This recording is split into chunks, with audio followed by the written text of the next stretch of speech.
नमस्कार. महाराष्ट्र योजना कॉर्नरमध्ये आपल्या सर्वांचे स्वागत आहे. आजच्या व्हिडिओच्या माध्यमातून आपण बघणार आहोत की पी-एम किसान योजनेचा जो काही आहे तो 23वा हप्ता मिळवण्यासाठी लाभार्थ्यांना आता ग्रेस्टकच्या फार्मर आय डी आणि के-वाय-सी बंधनकारक करण्यात आलेली आहे. यांच्या अंतर्गत भरपूर साऱ्या मोठ्या प्रमाणामध्ये आता 22वा 21वा हप्ता मिळाला नव्हता. अशा लाभार्थ्यांना 23वा मिळाला, यासाठी एक विशेष मोहीम हाती घेण्यात आलेली आहे. 21 मे 2026 ते 30 जून 2026 या कालावधीमध्ये ज्या लाभार्थ्यांची के-वाय-सी बाकी आहे, ज्या लाभार्थ्यांनी के-वाय-सी करायची आहे, अशा लाभार्थ्यांना के-वाय-सी करण्यासाठी ऑनलाईन पद्धतीने एक चान्स देण्यात आलेला आहे. या लाभार्थ्यांना 30 जून 2026 पर्यंत आपली के-वाय-सी पूर्ण करण्याचे आवाहन करण्यात आलेले आहे. यापूर्वी सुद्धा लाभार्थ्यांना जास्तीत जास्त ग्रेस स्टॅक वरती फार्मर आय डी साठी रजिस्ट्रेशन करण्यात आवाहन करण्यात आलेलं आहे. म्हणजेच की या अंतर्गत देखील मोठ्या प्रमाणामध्ये लाभार्थ्यांचे ग्रेस्टक फार्मर आय डी काढण्यात आलेले आणि ज्या लाभार्थ्यांचे के-वाय-सी झालेले नाही, ज्या लाभार्थ्यांचे के-वाय-सी साठी आलेले आहेत, अशा लाभार्थ्यांना ऑनलाईन पद्धतीने के-वाय-सी करण्यासाठी सांगण्यात आलेले आहे.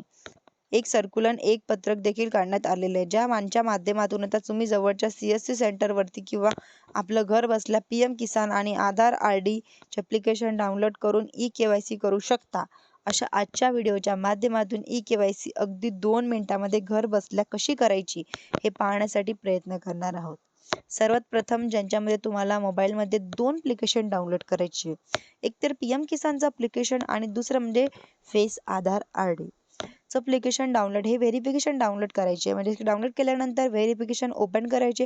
आपल्या परमिशन काही मागितले जातील, त्या परमिशन तुम्ही देऊ शकता व लोकेशनचं असेल तर किंवा ऑन करायचं. केल्यानंतर डायरेक्टली नेट्सवरती क्लिक करायचं. या ठिकाणी म्हणजेच की पहिली प्रायव्हसी पॉलिसी आहे, जी पाहिली बरेचपर्यंत नेट करतात, म्हणजेच की एरर येते. प्रायव्हसी पॉलिसी पूर्णपणे वाचायची. पूर्ण वाचून घेतल्यानंतर वरती राईट साईडला एक ऑप्शन दिलेलं आहे, ते नेट साईडला म्हणजेच की क्लिक करायचं आहे आणि यावरती केल्यानंतर आपल्याला लँग्वेज सिलेक्ट केली जाईल.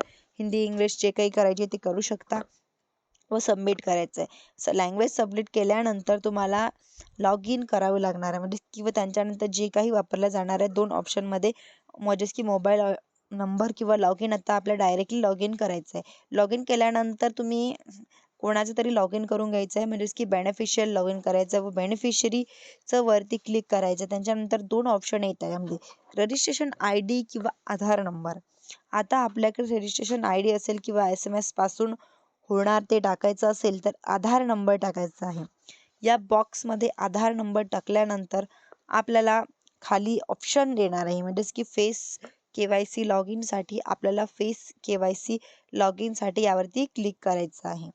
आणि क्लिक केल्यानंतर तुमच्याकडे आधार नंबर असेल किंवा ते तुम्हाला डिटेल आता तशी बघून तुम्ही त्या ठिकाणी भरायची आहे व face Aadhaar I D Aadhaar card टाकल्यानंतर तुम्हाला सिलेक्ट करायची आहे. सिलेक्ट केल्यानंतर तुम्हाला कॅमेरा चालू करायचा आहे, चेहरा दिसणार आहे व फेस स्कॅन करणार तुमचं. 2-3 वेळेस डोळे लिंक करायचे, जेणेकरून आपला चेहरा यांच्यामध्ये कॅप्चर केला जाईल व चेहरा त्या सर्कलमध्ये पूर्ण बसायला पाहिजे. सर्कलमध्ये बसल्यानंतर डोळ्याची उघडझाप करायची. आपल्याला चेहरा कॅप्चर झाल्यानंतर रेकॉर्ड आपल्या आधारशी मॅच होणार आहे. सक्सेसफुली सबमिट झालेली या ठिकाणी दाखवण्यात येणार आहे. अशाच नवीन अपडेटसाठी माहितीसाठी तुम्ही माझ्या चॅनलला सबस्क्राईब करायला विसरू नका. धन्यवाद.